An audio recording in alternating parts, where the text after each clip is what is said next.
Class 10 का math का एक क्वेश्चन है जो एनसीईआरटी से लिया गया है। एक्सरसाइज 7.3 का दूसरा क्वेश्चन है। क्वेश्चन कह रहा है के का मान ज्ञात कीजिए।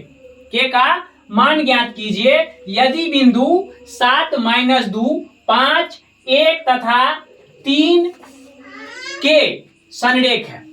संरेख होने के लिए शर्तें क्या होता है? अगर कोई तीन बिंदु है और वो त्रिभुज से, अगर ये, क्योंकि त्रिभुज चैप्टर से रिलेटेड है निर्देशांक ज्यामिति में, तो क्या होगा कि उसका क्षेत्रफल 0 होना चाहिए। किसका क्षेत्रफल? त्रिभुज का क्षेत्रफल 0 होना चाहिए। अगर त्रिभुज का शीर्ष दिया हुआ है, ये एक त्रिभुज है, माना कि त्रिभुज एबीसी, ए बी और सी।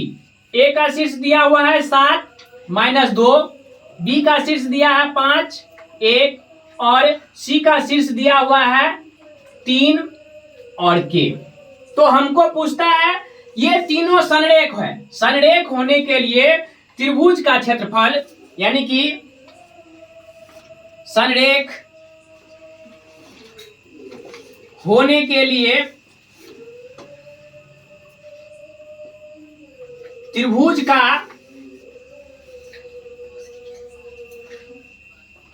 क्षेत्रफल बराबर 0 होगा। यानी कि त्रिभुज का क्षेत्रफल का जो मात्रक होगा वो 0 होगा, यानी क्षेत्रफल आएगा 0। अर्थात कहने का मतलब है त्रिभुज का क्षेत्रफल होता है 1/2। यहां पर नहीं कुछ, तो हम लोग पहले क्या करेंगे, x1 मान लेते हैं। x1 बराबर 7, x2 बराबर 5 और x3 बराबर 3, y1 बराबर -2, y2 बराबर 1 और y3 बराबर जो है k है। तो त्रिभुज का क्षेत्रफल, अगर संरेख है तो त्रिभुज का क्षेत्रफल क्या होगा? वो त्रिभुज का क्षेत्रफल होगा 0।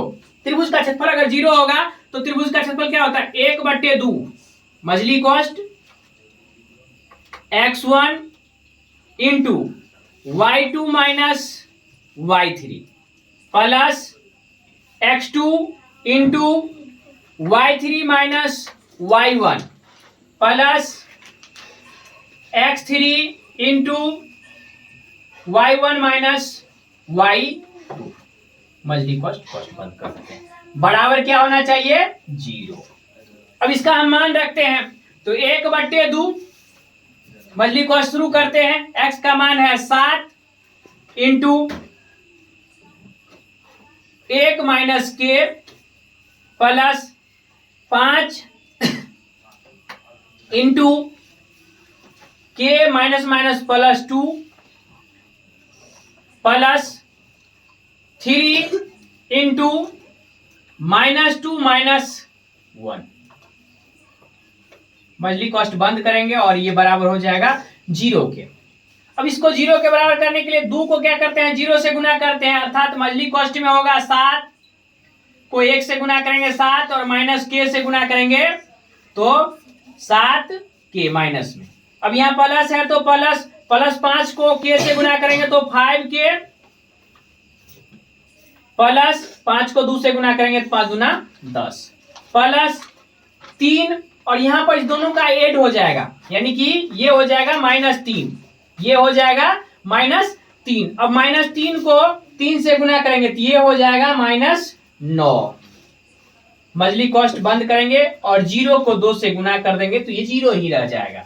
अर्थात ये आ गया, रिप्लाई दैट कर देते हैं, रिप्लाई दैट मछली कॉस्ट में है ये के 7, 10, 7, 17 माइनस ये दोनों भी जुड़ जाएगा -2 के -9 बराबर 0।